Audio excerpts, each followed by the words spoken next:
Do the trashy pulp novels of the world have anything to offer? Are bestsellers all they're cracked up to be? Here at Terrible Book Club, we explore whether you really can judge a book by its cover, or its ridiculous synopsis. You ever passed a book and thought, ugh, who's reading this? We probably are.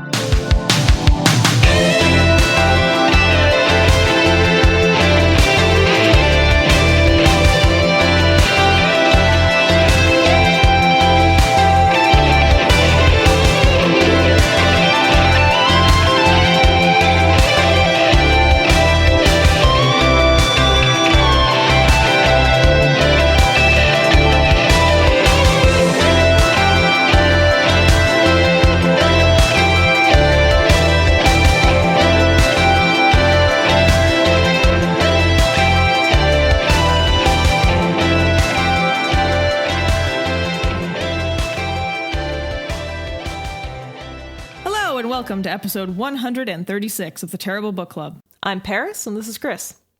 Hello. This time, we read Signs from Pets in the Afterlife by Ragan, self-published in 2015. A YouTube user told us to check out a different book about the afterlife, and this book was in the search results just below it, and I just couldn't resist. Sometimes, it just calls out to you as a serendipitous love at first sight. Well, Terrible works in mysterious ways. Terrible's magic is true. So if this is your first time listening to the show, what we do here at the Terrible Book Club is we read books that we assume will be bad based on their cover, title, summary, or some combination of the three. Sometimes we read books that our patrons, listeners, or friends recommend. However, most of the time we do the opposite of what most people do when they are in a bookstore or while they're browsing the internet looking for something to read, and usually this experiment results in a disappointing and hilarious read, but once in a while we do actually end up liking the book. Our content warnings for today, in addition to our usual barnyard language, today's episode includes discussion or mention of pet death, grief, and mourning. So a little bit of the sads today. Chris, why don't you read the back of the book summary for us? Of course. Amazon #1 bestseller in all caps. Holy shit. Communications from beloved pets are seen by thousands every day. Some messages are given in ways that require an acute awareness and more interpretation as well. From the heavens above, signs are given by deceased pets to connect with their families they left behind. Oftentimes, the gifts they share are unseen or are difficult to identify. Learning to speak the language of spirit requires practice, but once identified, the joy of hearing from your pet in spirit can bring great comfort. This book is an ABC's narrative for identifying signs, messages, and signals from the afterworld. It shares a simple way to look for and read communications from pets, P-E-T apostrophe S, in the hereafter. For anyone looking to continue their relationship with a beloved pet in the afterlife, this book can help you identify their gifts from heaven. Love lives forever, and so do our souls. Thanks for setting that expectation bar for us, Chris. All right. Our characters and setting. We have Ragan, not quite sure how to pronounce her last name, and a bunch of other people with mostly dogs and cats who think they've received signs from them after death. For example, we have Dude the Parrot, who arguably has the best story and probably the best name. Yeah, that was the standout one for me. We got Ginger the Dachshund, Winston the Rhodesian Ridgeback, etc. There's just tons of these stories. And our summary of what we felt the essence of this book is, which we usually give you so that you can understand our critique. I mean, it's like one run-on sentence. Here it is. A bunch of people wrote to Lynn about their dead pet experiences, which she weaves together to explain what spirit language is, so that you too can understand what your dead pets are trying to tell you. She has already written a few other books, all about her experiences with communicating with dead people, namely her fiance Chip, who was murdered. Arguably a more interesting story. Shit, I didn't get that part. The rest of this woman's story is more interesting than this book we found, but I guess that's a tale someone else can tell. anyhow, let's start with what was good about this book, and then we can move into what was bad. Chris, do you want to take this, or do you want me to? Things that were good. That's fine. I mean, the good thing is it's pretty short and sweet. Like, gets to the point right there. Even though I think there was a couple of chapters that were redundant, like the multiple chapters about different animals and what color those animals mean, and when all the colors have the same meaning from animal to animal, just say that that's what the colors mean no matter what the animal is. Yeah, really somehow dragged this out, and it was still short. So But yeah, in general, it was pretty short chapters, like kind of, it knew what it wanted to do, and it did it, I think. I think the ideas are at least organized and coherent. Yeah. In like its own way and its own laws of whatever these people believe. And rhetoric.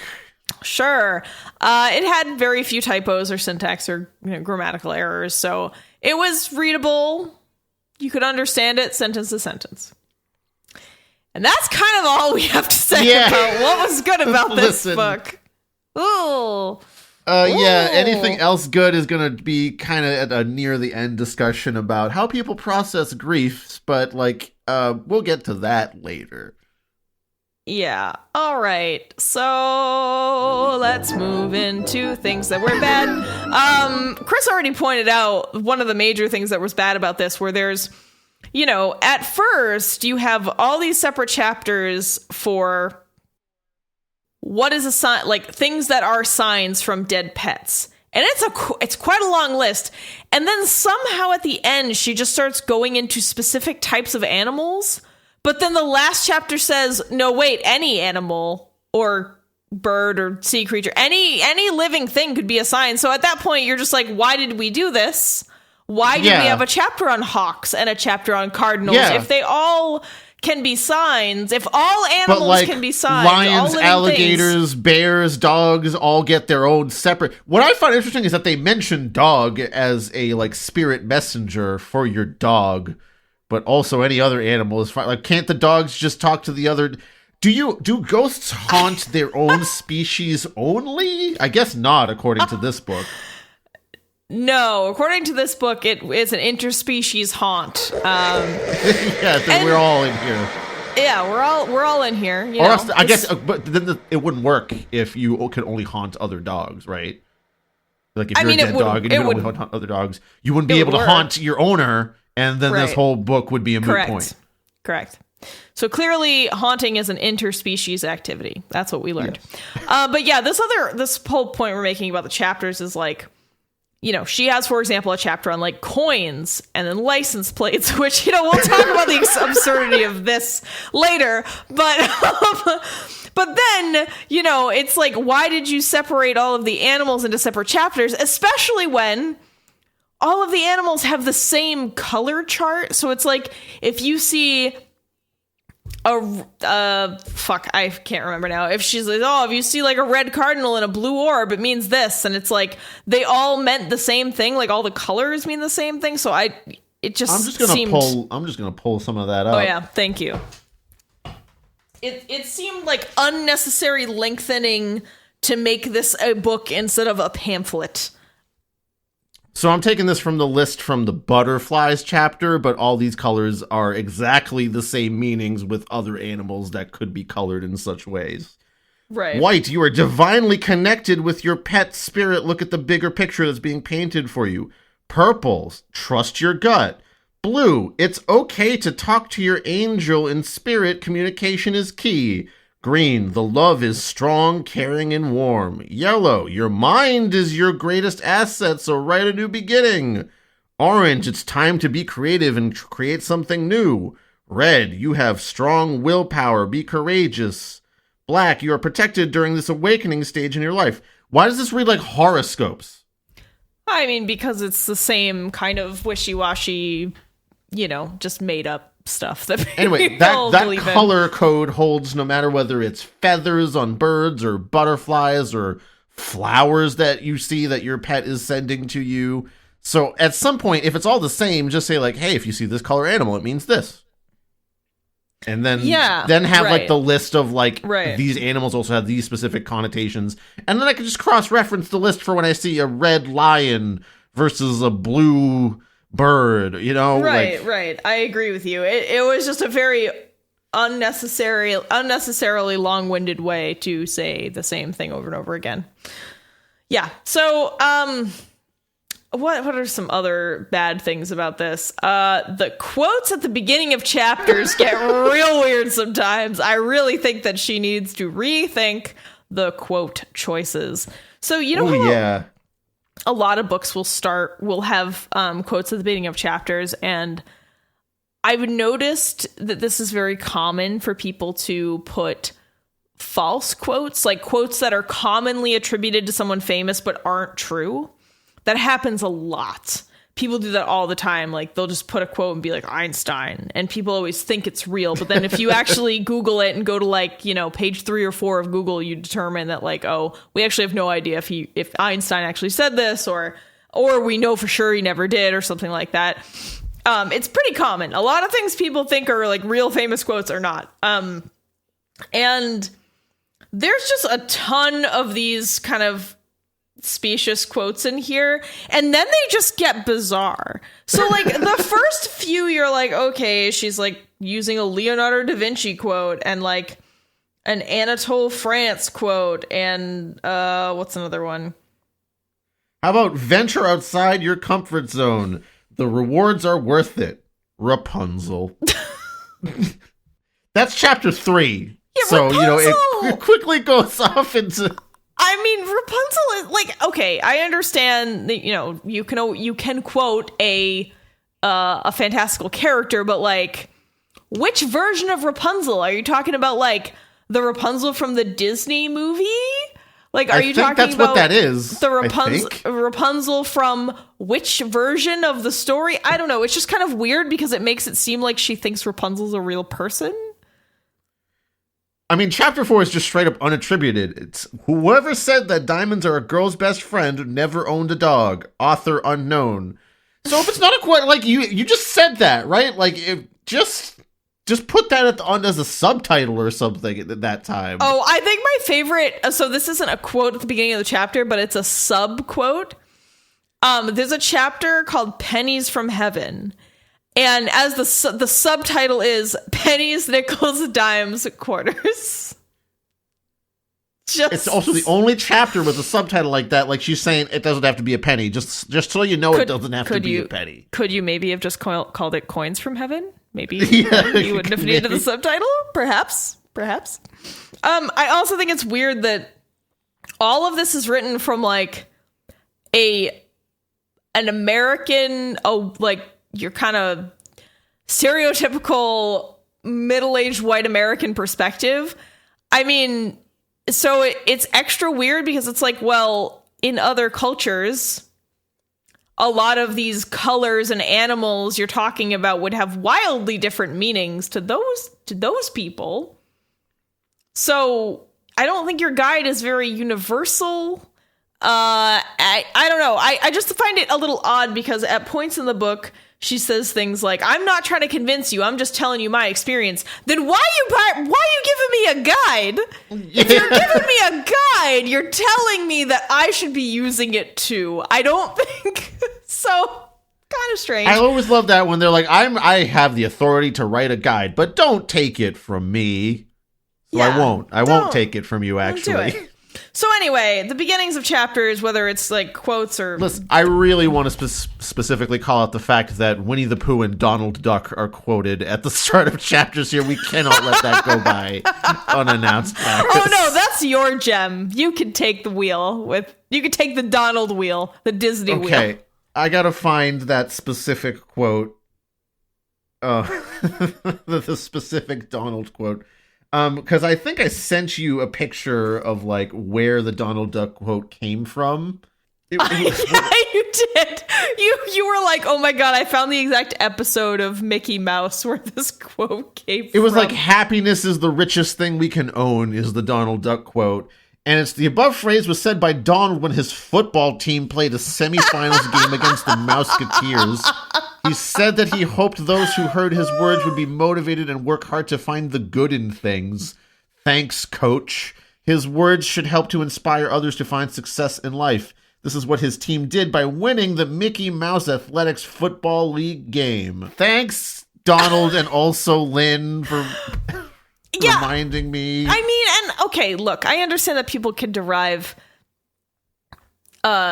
inspiration from a lot of different places, but it just feels weird, right? That some of your chapters start with like quotes from really well-known authors or figures from history, and some of them are like, this episode of Donald Duck, like a Donald Duck quote from an episode of Mickey Mouse, the Disney character Cinderella, Rapunzel. Like, there's something I can't quite understand. I can't quite articulate what it is about it that bothers me. I guess it feels it's like tonal whiplash a little bit. Tonal whiplash, because you're talking about a very serious topic in this book. It's like your process of grieving and how you actually believe that your relationship with your pet doesn't end with your pet's death, and that you can continue to have a relationship with your pet.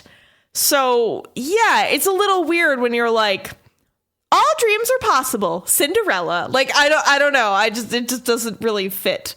And it also feels a little reachy, right? It feels like you started with some quotes and you were like, oh no, I have to do quotes at the beginning of every chapter. When instead you could have just done nothing, no quotes at the beginning of any chapter, and that would have been better. The quotes. I mean, the quotes are barely relevant to like the specific topic in the chapter. It's general, just kind of feel good-ish quotes about feeling good.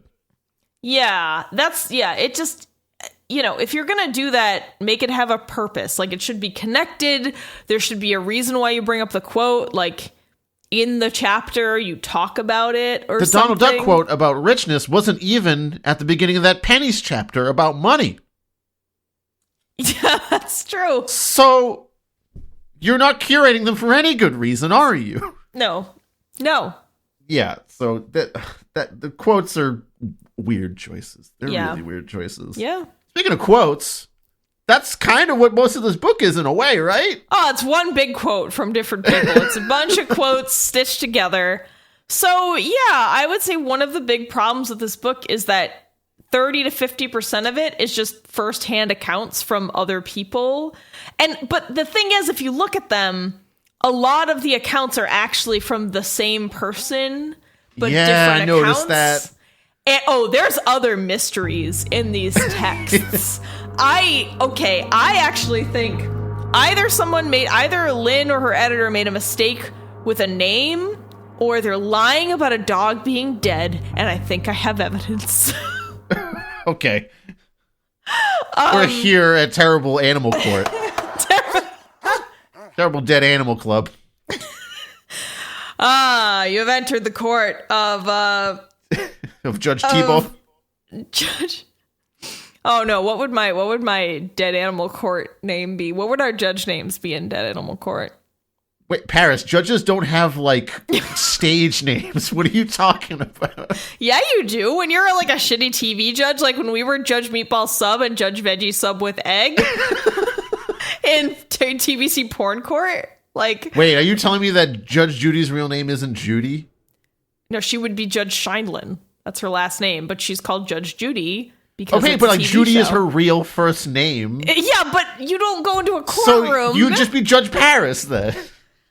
Fine. It's Judge Paris and Judge Chris. Welcome to TBC Dead Pet Court. Boring. It's really boring in here, actually. It's not funny at all. Actually, some of these cases today extend beyond pets to humans. All right. Our first case on the docket today involves Marilyn and her cat, Miss Patty. This is Marilyn's story. For my 70th birthday, my son gave me a gift certificate for a medium reading. I didn't believe in such a thing and shoved it in a drawer. With the passing of my cat, Miss Patty, I often wondered what happened to her after she died. 12 years together, and now there was nothing. My friends told me to look for petty signs, but I thought that too was hogwash. Sorry, I just dropped and caught my phone in midair. It's my dead pets. And then one afternoon, my phone rang. It was that medium wanting to talk to me. My son took it upon himself to schedule an appointment because he knew I wouldn't do it. I didn't want to, but I listened. My entire family was dead, so if she wasn't the real deal, it wouldn't be too hard to figure out if she was full of you-know-what real fast. Question. Did your son die after he scheduled the appointment? Your whole family was dead. Also, what does your whole family being dead have to do with the fortune teller being full of shit? Those two facts are not connected in any way. Well, if the whole family's dead, then if the medium gets anything wrong, then, actually, now that I'm thinking about it, yeah, why does that matter? Because you would be able to tell, it would be the same if any of them if they were all alive, you could tell she was bullshitting because she got facts wrong. Right. But it's just weird because she's like, my son scheduled the appointment, my whole family was dead. She's was like, not what including happened? the son under the umbrella of family here. What? Why wouldn't you? That's strange. Maybe it's supposed to say everyone in my family except my son is dead. I mean, she's 70, right? My entire family was dead. So either this woman doesn't consider her son her family, which is hilarious, or tragically... I mean, he set up medium appointments without, even letting her, right? Yeah, he that's just fucked up. forces it on her? That's fucked up. Son of Actually, mine. you're right. fuck whatever his name is. Oh, I don't have his name. Fuck Marilyn's son. He sucks. Dragging his mom to a medium reading she didn't even ask for. Anyway, I thought that was weird that she said, my son scheduled the appointment, then my entire family was dead. Wow. A real shift in tone there, if you want to talk about tonal whiplash. There's so many things. Okay, let me talk about, all right, the second case on the docket today. Wait, what was our ruling? Our ruling was that she was correct and her son actually was not her family member because he's an asshat who forces her to go to mediums. Yes, that is my official ruling and verdicts. I sentenced the son to a large reading instead. I know. I sentenced the son to... I don't know, what's a good punishment for forcing your mom to go to a psychic? Oh, getting defrauded by another psychic. That's what I sentenced him to. All right. No, here's the punishment. Your mom always knows what you're going to do to fuck up in a minute, and she will always be right about it. So it'll be annoying when she's like, watch out, you're going to cut your hands. And you're like, Mom, I'm fine. And then you cut your fucking hands. It happens every time. It will happen every time for the rest of his life. That is an incredible punishment. I think Judge Chris's sentencing stands. Gavel us out. Okay, second case on the docket. So, I noticed that at the very, very end of the book, there's a little snippet about the author. And it says... that she lives in Atlanta with her fur kids, Scooby, Chipper, Dusty, and Scooter. Remember those last two names, Dusty and Scooter. Dusty and Scooter. Dusty's okay because Scooby, Dusty, Scooter. Scooby-Doo's in the Dusty Scooter. Okay, I got it memorized. Now, if you look back through the story, there are two tales from people about dogs named Dusty. And one is from, let me see. Oh, she put her own account in her book and actually did list it from Lynn R., Atlanta, Georgia. But she does listed that multiple times. Yeah, but she listed it like it was someone else. Sorry, that was my bad. I got confused because why would you do that? Why would you be like this account from this person and it's just you? I think that's a formatting thing because I remember the sentence before saying like when I lost my pet and it goes into like this sort of italicized story format, which is unnecessary if it's you. If you, the author, did that, you don't have to italicize it. You're right. I'm sorry. This is, you know what? I'm recusing myself from this case because I am the idiot here. And you're right. It's a total formatting thing, though, right? Like, that. There's a reason your brain was like, oh, this is like the same pet name as before. And like, because you're probably skimming over the names at the end because the name at the end is ultimately irrelevant information. Yeah, but why would you cite yourself in your own book? I mean, you're not an academic, and even if you are, it's kind of a dick move unless you're really in a well book published. like this, you could totally write your own stories about how you're convinced you're visited from the pet in the afterlife, but just don't format it as if you're quoting someone else. Yes, exactly. That's what I'm trying to say. Like, why would you you wrote it as though it was a quote from someone else? So anyway, I'm wrong. No one lied about the dog. Dusty's dead. Everything's fine. I'm sorry. I don't mean to be insensitive, but I'm just saying I was wrong about the dog's dead. Everything's cool. Don't worry about it. Everything's fine. It's just her formatting that was bad. Yeah, I don't.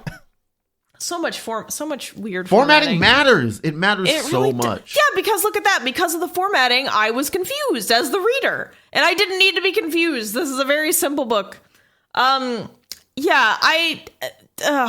else do we have here? I mean, speaking of passing off information in a specious manner, yeah. How about probably the biggest sin of this book, which is the many times that you see a study says, or it is known, or it is common. It is like, I don't think it's not like you're saying it is common for roads in the United States to have stop signs at intersections. Like, that is yes, we all know that that's a common fact. You're like, it's common that people see angel orbs. Like, I don't know, Lynn. Is that common? Define I think it's just dust. Common. I think it's just dust, actually. Oh my God. I went to her website and she's got some pictures up there where she's like, these are all my pictures of orbs. And it's clearly just like smudges on a lens. And I was like, come on, man, just clean your camera. It's fine. So, but there's a lot of times where she does specifically say there's a study that says, yes, that's true. No citation, no elaboration on who, when, where, what. It's just a very vague claim about a study says I'm right. Moving on. Yeah, and she says, like, your friends might think you're a little crazy, but don't worry. Other people also see these things. And it's like, maybe don't say that. That makes it seem a little weird. There's a lot of direct, you're not crazies in this book. Yeah, there's a few. So this kind of cascades into my next point that I wanted to make. I have a little bit of, it's not maybe a hot take here, but it's a take.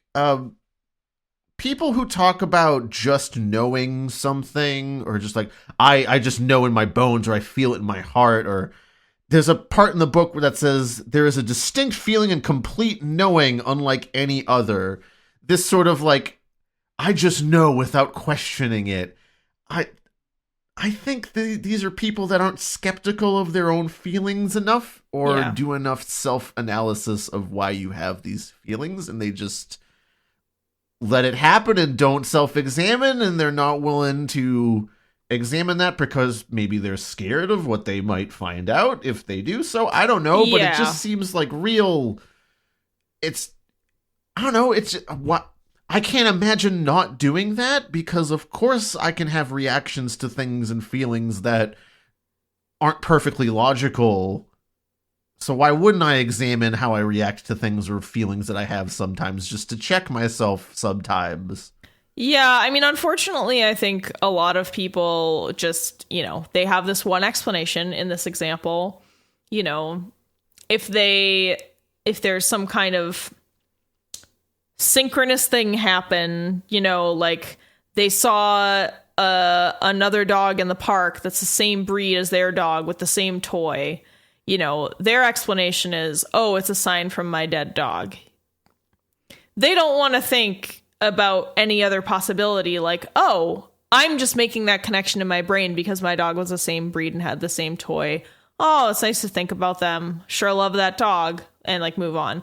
Like, they always want to assign some kind of mystical reasoning or cause to things. And I understand that, from like a grieving perspective. Sometimes it's really hard to get over that first hump when you first have to accept that a pet or, a person is gone. So it is sometimes easier to think like, well, they're gone from this world, but I know they're really still there. And some people, actually, I would say a lot of people really need kind of that bridge to finally accept that, no, that person is gone. And whether it's through, a more established religion that, to be fair, is just as kooky as this shit. Yeah. Or something like this that is a little more, niche or not as regimented or recognized. People need that. And I understand that. But I think that this book really takes it too far. Like, most people, I'm sure, might have a thought in their head like, oh, it reminds me of, Isis or Dusty or whatever. But this book kind of encourages you to go steps further than that, where it's like, yeah. And it not only encourages you to go a step further to be like, it's not even like, oh, you should talk to your pets. It's like, you should talk to your pets, and also every fucking thing you see is a communication from the beyond. Like everything.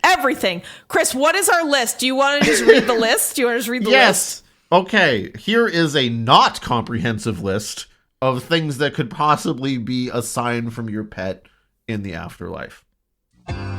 Coins, license plates, signs, billboards, dreams, breeze, cold, hot, a literal sign with the extremely common name that you gave your pet, noise, tinnitus, forgetting where you put your keys, water on your jacket, clouds, numbers, orbs, ladybugs, robins, hawks, cardinals, doves, hummingbirds, feathers, butterflies, dragonflies, and I guess pretty much any kind of bird, land mammal, or sea creature that could possibly be out there.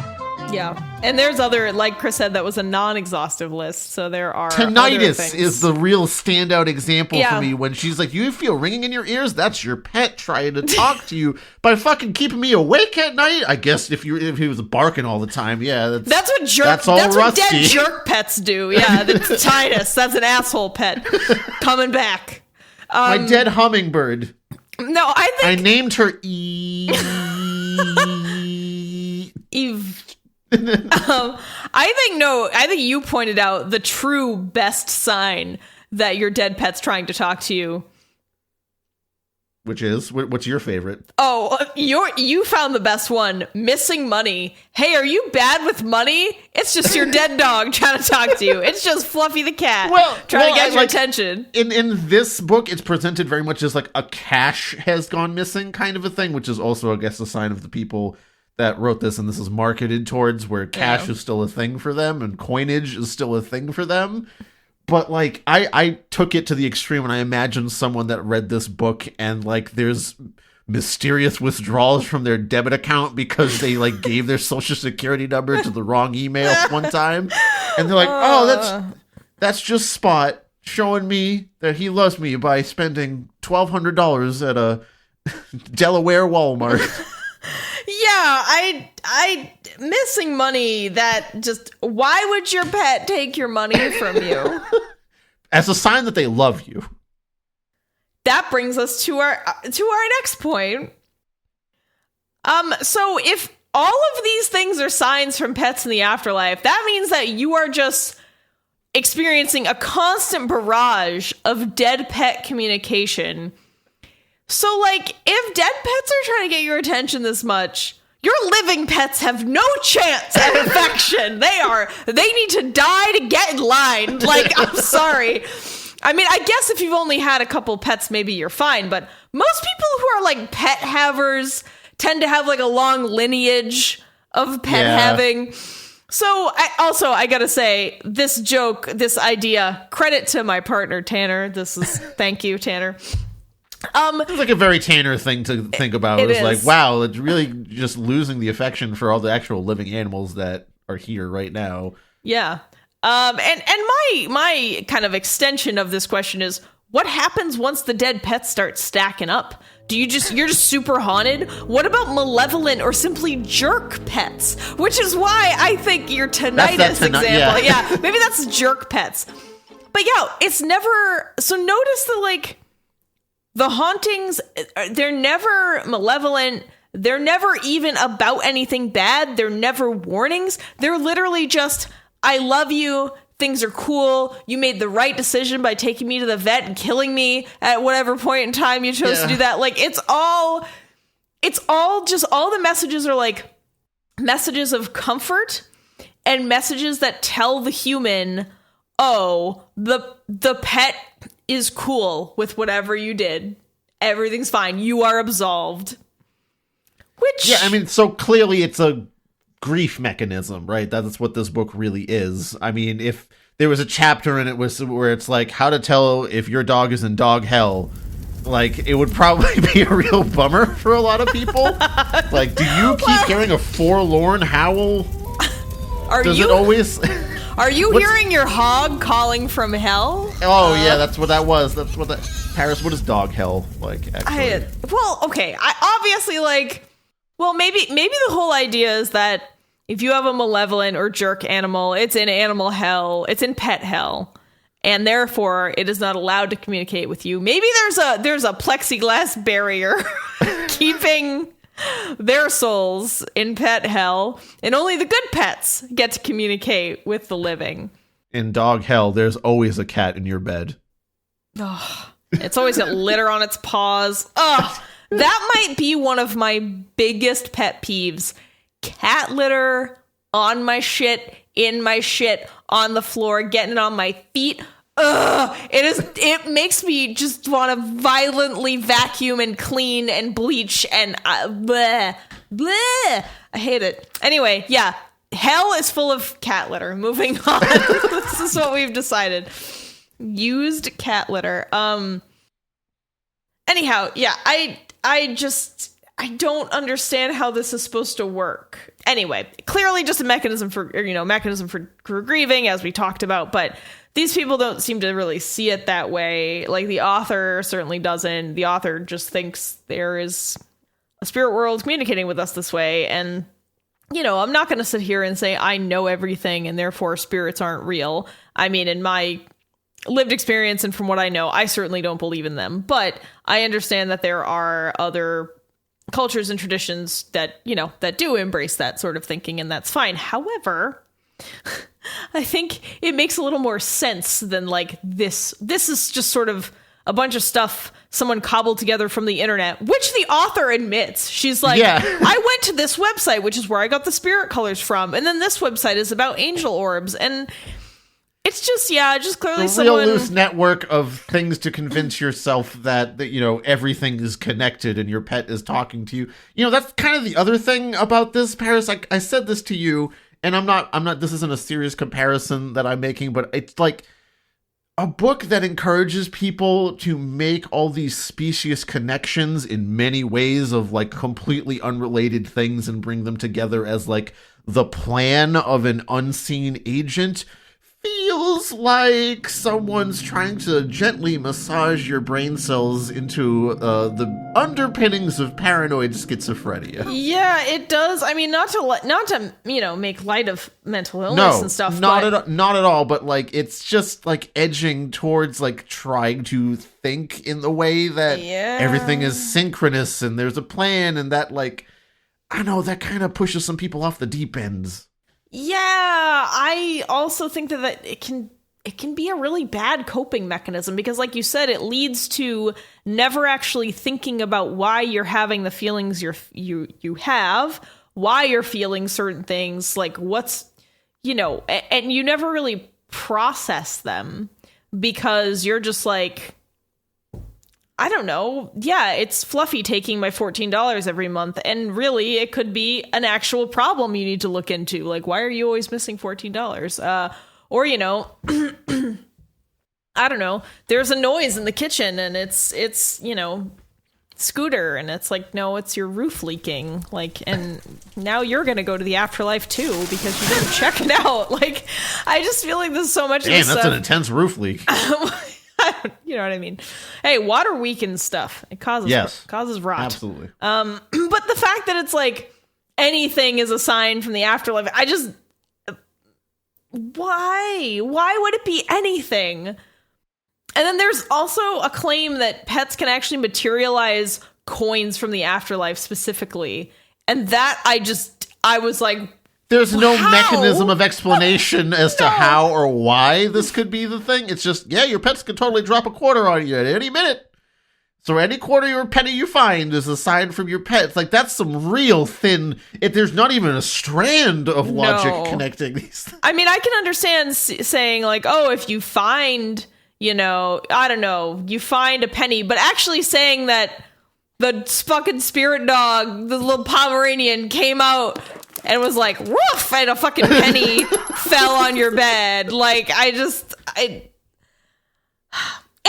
okay, so here's the other thing that doesn't make sense to me. Like, if your pets are dead, why are they communicating with you in these bizarre, overly complex ways?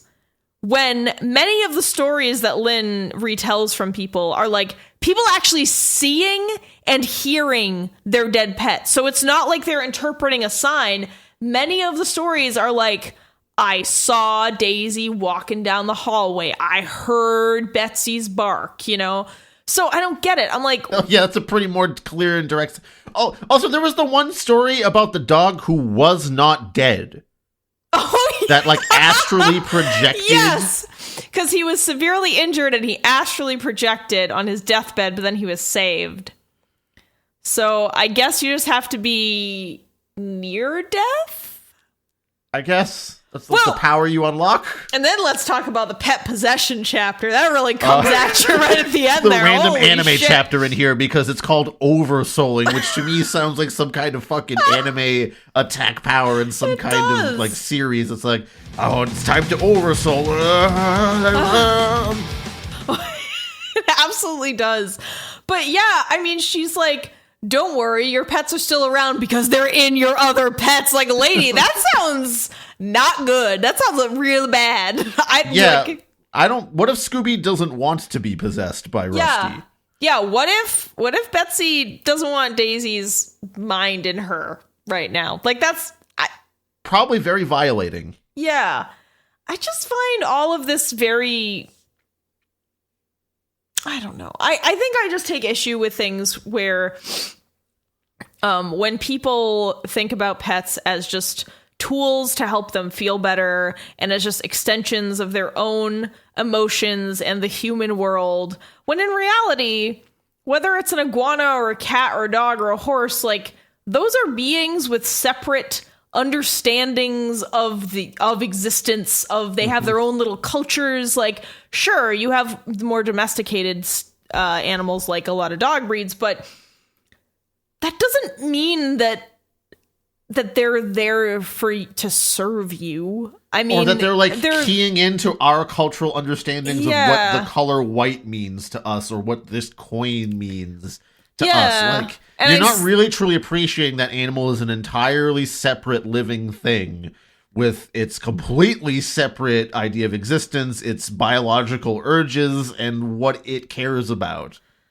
Yeah, so I take issue with that because this whole book is like, just pets are just even your dead pets are a way to just make you feel good. And don't get me wrong, like, I'm a person who has had many pets in my life. I'm not telling you you're a bad person for having a pet. I'm just saying that I think people project way too much human shit onto pets and animals in general.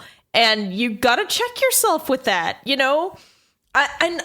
I don't know. I don't get it. And also, if I did have a dead pet coming to communicate with me, I'd want them to give me good intel. I don't want to hear like, Paris, I still love you. Okay, sick, but like, what's going on over there, actually? What's going on over there? Like, how are you? How's your life? Tell me what's going on in cat heaven or whatever. Also, is there anything I need to be worried about? Scratch anything up here. We can scratch it all. They don't care. That's pretgoing great. But yeah, like, do I need to be worried about anything? Do I have cancer? Like, am I going to get hit with a meteor? Like, do you have any messages for me? Yeah, can you talk to like human death? Like, ask him to check out the list. Like, where am I? Like, what number? Yeah, when's my turn coming? I mean, I just feel like they might want to tell us more helpful things than just, I love you, peace. Like, I just... Yeah. I mean, to me, the issue I take with this book is more that encouraging specious data or like reasoning for accepting things. Less than the content that's happening here, and more just the method of digesting information and accepting truths that is peddled here is something that I cannot get down with, where there's like... it's all you gotta believe. It's a feeling that you just know. I can't ride with that, man, because I know that I'm stupid and dumb sometimes, and I have reactions that aren't logical or they're out of my control, so I've learned to question myself a lot of the time, which can be bad sometimes, but often results in me not making bad decisions either, so I'm gonna roll with that self-skepticism. Yeah, it's just the more responsible thing to do and healthier thing to do for your well-being, you know, in your mind. You gotta think about your feelings sometimes. But yeah, I don't know. I'm thinking about what could we have done. Oh, Chris, you didn't talk about Dragonfly Wings. Yeah, this is an aside, actually. But I might as well talk about it here. No, it's related. It's related to actually, data. This is perfect because this is like bad data interpretation, right? Mm-hmm. So there's a line in this book right at the start of the chapter about dragonflies, and Lynn's talking about how amazing dragonflies are and how they can be a symbol of certain things. And there's this paragraph: they can move at an amazing 45 miles per hour, can hover like a helicopter, can fly backwards like a hummingbird, and can fly straight up, down, or side to side. What's even more startling is the fact they can do all of this while flapping their wings a mere 30 times a minute. Now, Paris. A mere? That's what? Mere isn't the descriptor. It's not the adjective you want to use there. Yeah, well, mere. Anyway, as someone that works with a metronome frequently, I'm intimately aware with how long a second is, because 60 beats per minute is like a very frequent starting point for some practicing thing. Paris, I'm going to set a timer here for 2 seconds. And the reason I'm setting a timer for 2 seconds is because that is the amount of time that Lynn is claiming that a dragonfly beats its wings once. Are you ready? Mm-hmm. Here's 2 seconds. 3, 2, 1. That was 2 seconds, and you're telling me a dragonfly flaps its wings one time in that space of time? This is simply remedied by you fucking looking at the thing and seeing that it's beating its wings many times more than that in that space. So, of course, I went and Googled this, because when I see a sentence like that, I'm like, that can't be right. Yeah. I'm not that blind, am I? They beat their wings. I want to get this accurate. I'm going to pull up the photo. 30 beats per second. Yeah, that's a big difference there. So she said 30 times a minute when it's actually 30 times a second. Yeah, that is vastly different. It is, and also her use of mere there is weird, because you would say mere if you were talking about something like surprisingly small, not something surprisingly great. It's only 30 times a minute, which is not that many times per minute. Yeah, But isn't she supposed to be talking about how impressive a dragonfly is? And therefore... Yeah, it's impressive that they can beat their wings once every 2 seconds to stay afloat, is what she's saying. Which doesn't make sense. It doesn't make sense, and it's not true. So we have a double whammy there. Yeah, I also had some questions about some of the things in this book, and I went down my own rabbit hole. So you went down the Dragonfly and Donald Duck rabbit holes. I read a lot about Pythagoras, and that's because I was like, so in this book it talks about like angel numbers. So there's a lot of, and I'm like, what the fuck are angel numbers? And there's this, just like with the colors, there's this little chart, and it's like 111 means like stay alert or something, and 444 means like your dead pet's thinking about you. And I was like, what the fuck? How did you even arrive at how does this formula work? That's my question. I don't understand how the formula works. So I'm like, what the fuck are angel numbers? And I just quickly look it up online, and it turns out angel numbers are somehow derived from numerology. How? I could not tell you. But I'm like, oh, fucking numerology. Like, numerology and I have a rough past. One of the only books that I never finished, I can only think of two. One of the only books I never finished was 777 by Aleister Crowley. And it was all about gematria, numerology, and it broke my brain. I couldn't finish it. I could not understand. I actually took notes. I was writing down all the weird number charts because I was like, I can't be this stupid. I can't be, but I guess I am. Or maybe these theories are so fucking stupid and actually make no sense. Also possible. But at the time, I was like, I just couldn't believe that I couldn't understand it. And I was like, I don't get it. How does this make any sense? But basically, it's just numerology is just this thing where people think that like correlating numbers with a letter value or letters with a number value and then adding up the letters in a word gives you a number that then corresponds to a meaning. And you can also do that with like sentences and phrases and stuff. And we have fucking Pythagoras to thank for that. So Pythagoras, you all know Pythagoras. You know his theorem. Turns out that theorem might not even be his. Pythe was made fun of even in ancient Greece for his beliefs, and there's little to no credible evidence that connects him to any of the ideas credited to him. Some likely contemporaries called him a charlatan who stole other people's ideas, either from the Egyptians he studied with in college or his own followers. Or there was just misattribution of like his followers' ideas to him because people knew that they were his follower.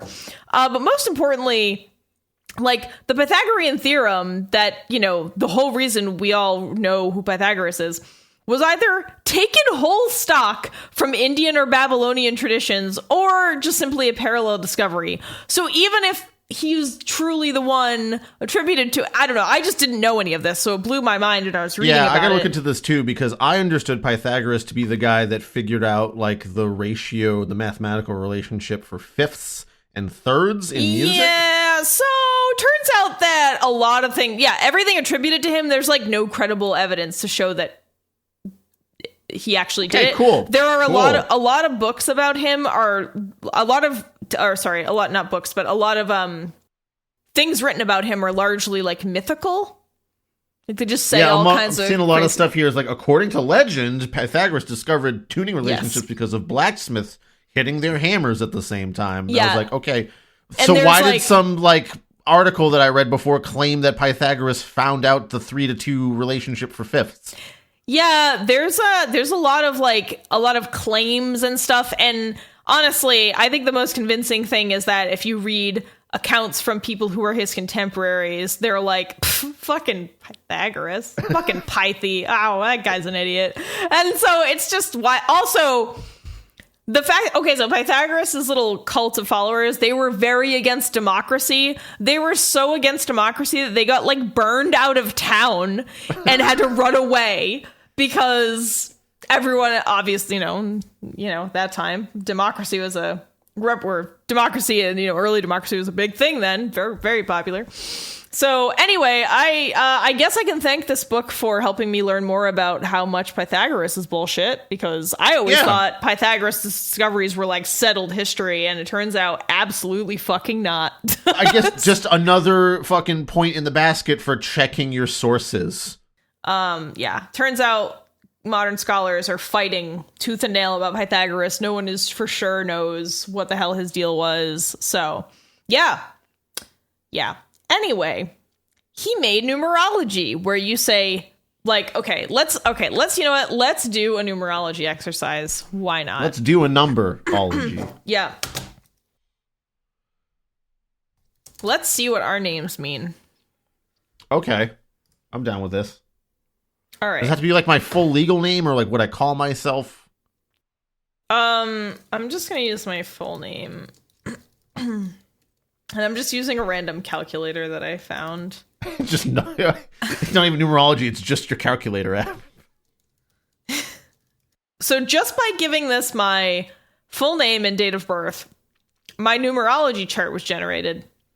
Paris, you just gave your fucking personal data to someone. Chris, it's just Chris, your birth date and your name is publicly available data. No, I know. I know. But... Hate to break it to you. So is your address, your phone number, your email, everything about you, how you vote. It's all publicly available. And if it's not publicly available, someone can buy it. So I work on databases, Chris. I know. I'm just making a funny. I know. Anyway, my heart's desire is 6. I don't know what that means. My heart's desire is 6. What? My 6. heart's desire is 18 over 9. Is that... A oh my fraction? God. Chris, that's the time signature you need to write all of the Grave Board songs in. You can't write an over 9, though. That's not a acceptable denominator. Well, everything Pythagoras fucking theorized about music is wrong, so you know what? Shit, I gotta write an 18 over 9 make time an 18 now. 9 time signature. Fuck, how do I play a 9th note? Well, it's a division of time. It's possible. It's just not standardized. I guess, it's just not standardized, Chris. Think outside the box, I gotta play man. a 9 tuplet. A ninthlet. My personality is 6, though, so, Oh my God, my heart's desire is 6. What does that mean? What? Wait, hold on a second. Wait, if you scroll down, it explains. Okay. So, listeners, please join us. We are on worldnumerology.com/numerology-chart-calculator.php. So I'm sure if you just Google world numerology chart calculator, you'll find it. Okay, so 6 is all about harmony. Okay, so my heart's desire is harmony. Cool. 6 is nicknamed the motherhood-fatherhood number. It's all about sacrifice, healing, protecting, and teaching. There are a lot of numbers here, folks. Your rational thought is 4. What the fuck is this, Paris? My physical transit for age 33 is P. What? Like the vegetable or the liquid that you excrete? No, like the letter.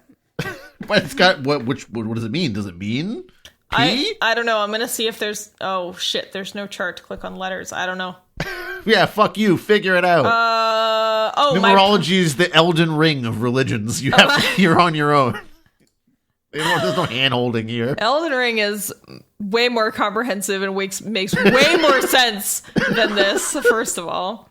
I'm serious about that. My personal month for March is 5. Wait a minute. Your personal month for March? Yes. Doesn't it just say it right there? It's March? Your personal month for March 3rd, 2022 is 5. What are these words? I hope no one... It's not March 3rd, 2022, right? I guess. Was that the last time this database was updated? So, again, to circle back to the book that we are reading here, Paris, I can't imagine anyone looking at this stuff and going like, yeah, I get it. Makes sense. Like, there is no connection that I'm seeing. Because I click on a number and it's like, this number means harmony in the salt of the earth. It doesn't tell you why. No. It says it is. No. So why should I accept that? Yeah, and don't get me wrong, like I said before, it's not as though I have any conception that humans are all-knowing or that science has, uncovered every last dusty corner of the known universe. We are obviously far from that. We've only seen 5% of the fucking ocean on this planet. Like, keep that in, keep it in perspective. But, like Chris is saying, there's no reasoning or even connection between why, you should think that 6 is the mother-father number. Like, what is the... And again, things can be random. Because you said so, because you internet websites just told me that, so I'm going to orient my life and personality around that? Yeah. I mean, don't get me wrong, like, the universe is just fucking chaos, and things can totally sometimes be connected for no reason, but this just doesn't seem like you're saying, if you're gonna use these things, these angel numbers and these pet colors and all this stuff to like rethink about the world, that's maybe not a great idea, because they don't seem to actually mean anything. You're not basing it on any sort of reasoning at all. No. Okay, Oof. so I think this is a nice way to maybe dovetail this entire review / conversation into everyone has their, well, before that even, everyone has their own unique grieving process, right? Yeah. And I don't think you and I are here to shit on anyone that needs the comfort of knowing that perhaps there might be an afterlife and maybe your pet is there. And maybe they're trying to communicate with you. If it helps you get through, cool. I guess I'm not going to stand here and say, don't grieve that way. However, when someone's selling a book full of not even unresearched, but like not at all researched at all, judging by the Dragonfly thing, or like didn't even turn the brain on for a second to think about what you were writing there, and is using that to profit on other people's grief, even if this author truly believes this deep down in their heart, I just can't stand by it because it's not a healthy, I don't think it's a healthy way to process this kind of stuff. Because even if it helps you with this grief, that line of thought, that mode of thought where you're just accepting things on faith without questioning it too hard, can only lead to disaster later. Yeah, I agree that it's not great to stick with that. I mean, I might push back a little bit on that. I mean, I know that grieving is different for everyone, but there are definitely some very unhealthy ways that people grieve. And, I'm not saying it's like their fault, but I think if it was my friend and they were like, I gave Lynn Ragan $5,000 this month, I'd be like, all right, we're going to sit down and talk about this, and you're not going to give that woman any more money, or whatever. Or like, I do cocaine now because it helps me cope. And it's like, well, maybe Scooby said I should. He pushed the cocaine packet towards me with his ghost paw. Yeah. And white means, I don't know, something good. Fresh powder. Jesus Christ. But yeah, I mean, it's like, Susie, you have a heart condition. Cocaine is not the right grieving strategy. I just know it'll work for me, though. Scooby says. Look, Scooby didn't know shit about cocaine in the living world. I don't think he knows anything about it in the afterlife. That's what you, Rick. Get a spectral bite on the ankle. Oof. But yeah, I do think, though, that while everyone does, of course, grieve differently, I do think that if someone is falling into an unhealthy coping mechanism, like, maybe getting a little too far into mysticism, and by that I mean suddenly spending a bunch of money on it to the detriment of everything else, or suddenly paying attention to that stuff way more, again, to the detriment of everything else in their life, like that, someone should be checking you on that. I guess if you're just having these thoughts in your head and you're like, oh, that smiley face cloud is my dog talking to me from the afterlife, and like it stops there, fine, whatever. I'm not gonna be like, you're not allowed to have that thought about your dog. Like, no. And I guess like that's the framing that I have the issue with, right? Like, yeah, there is that story about, oh, my dog had a smiley face blanket and I looked up in the clouds and there was a smiley face there. And the way the person takes it is, that's my dog talking to me. I guess for me, that I can totally understand that type of association. Human beings are built off of symbolic thinking in a lot of ways, or at least most of us. Everyone's brain works a little bit differently, but it's like such a huge part of like how art works, and like the various associations we can draw from an object or thing being mentioned, which isn't just only that object itself, but the various cultural, metaphorical associations it might have. So like seeing that cloud in the sky and thinking, oh, it's a smiley face like Cooper used to have with his blanket, that I liked Cooper. Cooper was nice. And just like sitting with that thought and like being like melancholy, but also a little happy because you had time with Cooper. Great. Cool. That's fine. But I can't, that leap to that is Cooper talking to me. Yeah. That's what I don't get. It's like, why can't we just stay in our own heads with this? Why do we have to be like, Cooper's talking to me? Like, why do we have to make that jump? And my explanation is just, like I said, I think people really need that bridge to get from like the death to accepting the death. And they kind of need that interim where they're like, they're not really dead though. They're not really gone. Like they're dead, but they're not really gone. Like I guess I'll talk to Cooper because it's just sometimes people's brains just fucking overload, you know?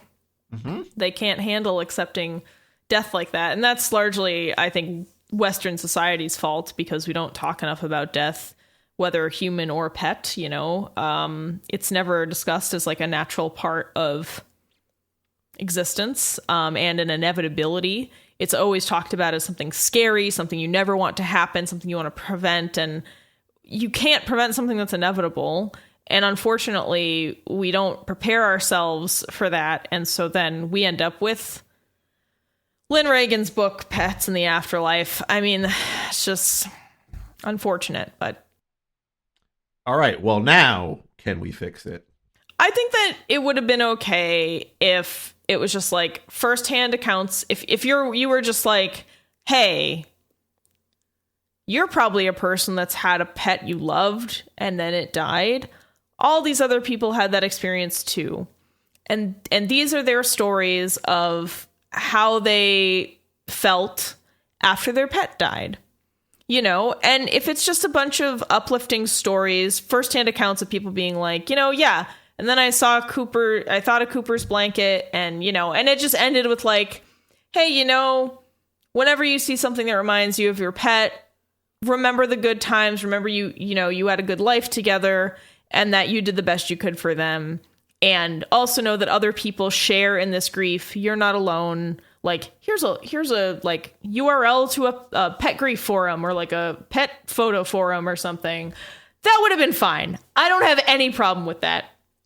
The problem with this is that it takes those stories and turns it into like, you can talk to your dead pets. Also, all of this is real, and all these colors and numbers all mean things. I don't really know why, but this website said so. Like, again, it's really just a construction, like you brought up. I really don't like the idea that we have like middle white American new age bullshit co-opting the idea of spirit animals. That's also briefly in there, which is a huge problem. Don't use the phrase spirit animals. It's not funny, you know, like don't do that. Don't try to pretend you're doing that. It's an indigenous, you know, tradition in North America and many other cultures that isn't trifle, like isn't something to just be like, whoa, my spirit animal's a raccoon or whatever. Like, anyway, that comes up in here for like a hot second and it gets me really mad.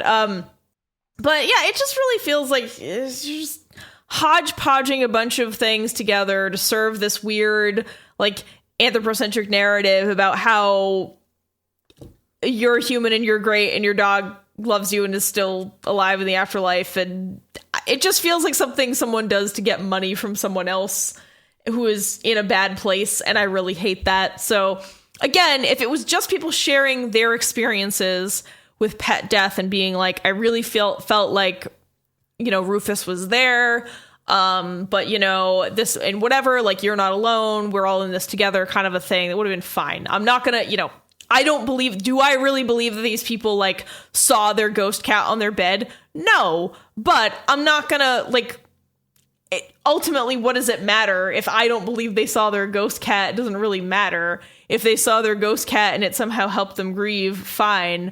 But I just don't like the idea that we're all encouraging each other to see more ghost cats. Like, to me, that turns into something bigger and worse and not good for anyone. That's how you get the hog. That's how you get the hog. Also, when I was a kid, I believed in ghost cats. I can follow that up after Chris talks. I mean, I don't really have much to add to what you said, aside from largely echoing it. And maybe... yeah, like if you dropped all the numerology stuff and the angel number stuff. Oh, and the references. Sorry, I forgot to talk about that. And like, and you reframed this as appreciating the memories, the times that you had with your pet because you're reminded of those times by something that you see in passing, and using that as a mechanism to help with your grief because you remember that nice time and you're trying to remember to appreciate things that happened in the past. I think that's an emotional skill set that is not talked about enough. Like, really appreciating that things are done and you had that experience and it was nice that you had it, but because of time, it is in the past now, but you can still remember it. And there's a lot of good things about that. Like, you know, some people think that, let's say you have a relationship with someone and you don't end up with them for the rest of your life, that was wasted time. I don't buy that kind of thinking all the time, because sometimes you can have a relationship with someone, shit happens, you can't stay together, maybe it's an amicable breakup, and it's like, that was still valuable time that you spent with that person. You learned stuff from each other. You probably matured, hopefully you matured a little bit in some way through it. You had some good times together. That's fine, that's valuable. Just because you didn't stick with them forever, they weren't, just because they're not around forever, because your dog didn't live through the entirety of your life, it doesn't mean that it was meaningless or that your life is over. You can draw from those past experiences and build from there, instead of hoping that you can have always the same thing all the time constantly. Things are going to change, and we got to accept that. Yeah. Yeah, I don't know that I could say any of that better. But yeah, I mean, and I think, you know, certainly you have control over some elements of your life, but death ain't one of them. You only have a mild control. Like, maybe don't do things that are likely to shorten your lifespan, but I mean, it's gonna happen at some point. Your life will end, and so will your pet's life. As Carl from Aquatine said, you can exercise, you're still gonna die. It don't matter. Well, he'll just, I don't know. I don't want to talk about things I don't know much about, but generally it's, usually exercising makes you a little healthier. But yeah, no, you're right though. But anyway, it sucks. Like, I'm not saying it's fun to think about, but like, it's inevitable, so we may as well handle it the best we can rather than like hiding from it, which I think is all this book really encourages. Anyway, this book is not for me. I'm not into yaya mysticism, hodgepodgey, new age bullshit. Do you understand yaya to be magic? Is that there's the no? I understand yaya to me means a different thing. What does it mean? Boobs. What? You've never heard as boobs referred to as yayas before? No. Really? Okay. Yaya sounds like a grandmother. I thought it was like Polish grandma or something. When you said boobs, I was like, what? No, yeah, that's definitely like I've heard that as a way. I mean, you can put any nonsense syllables together and it'll mean boobs to someone. I'm sure. If you make the hand gesture, any word can be, breasts or whatever. She's got some real honkarongas over there. Real. She's got some real bank checks, if you know what I mean. But if you have your hands in front of your chest in a rounded fashion, anything you say can mean breasts. And you're doing the pressing outward and inward thing. Correct, yeah. Universal sign for boob. I don't know. I mean, I assume it is because it's just the biological general shape of them. I mean, that makes sense. Oh, God. Anyway, love your pets. Hold them close. They're not going to be there forever. And that's okay because we all have to leave sometime. And that's also okay. It's time for us to leave. Yeah. But we'll be back. We're not going to podcast heaven just yet. No, we would go to podcast hell, at least podcast limbo at a minimum. We have true. There is no ascension for terrible. We have pledged ourselves to definitely a demon of some kind. Oh yeah, Cereblo is some kind of eldritch horror. I think Cereblo is actually predates, he's eldritch. He predates Christian and demons and stuff. We're talking some real shit. When the first story was ever told, there Cereblo was born. All right. Thank you to our lovely patrons. Thank you, Dari, Greg, Veronica, Will, D, Jared, Orant, Senia, Yakub, Lycoris, Elliot, Kieran, Martin, Jay, Scott G, Luchek, CTAP1, Miri, Yanka, David, Anya, Patricia, Austin, Donnie, Crimson Paladin, Beast with the Least, Scott H, Robin, and Lax Stodes. Thank you for your support, everybody. Bye, Paris. Goodbye, Chris. Thank you for listening to another episode of Terrible Book Club. Terrible Book Club is an independent podcast produced by your hosts, Paris and Chris. Sound design and audio editing by Chris, with sound effects and music by Epidemic Sound and sometimes also Chris. Our theme song is Kiss by Yearn, which is, you guessed it, actually also Chris. You can find more of his soothing synthy sounds on Bandcamp at yearn.bandcamp.com. Do you want us to review a book of your choice on the show? Do you want access to some extra audiovisual weirdness? If so, become a patron at patreon.com/terriblebookclub. If you'd like to send us a one-time tip instead, you can do that at ko-fi.com/terriblebookclub. You can also support TBC for free by sharing the show on social media, following our accounts on YouTube, Twitter, Instagram, Facebook, or Goodreads, telling your friends about your favorite episode, or by leaving a review on Apple Podcasts, Podchaser, or anywhere else on the internet. To send us book recommendations or your adorable pet photos, send an email to terriblebookclub@gmail.com.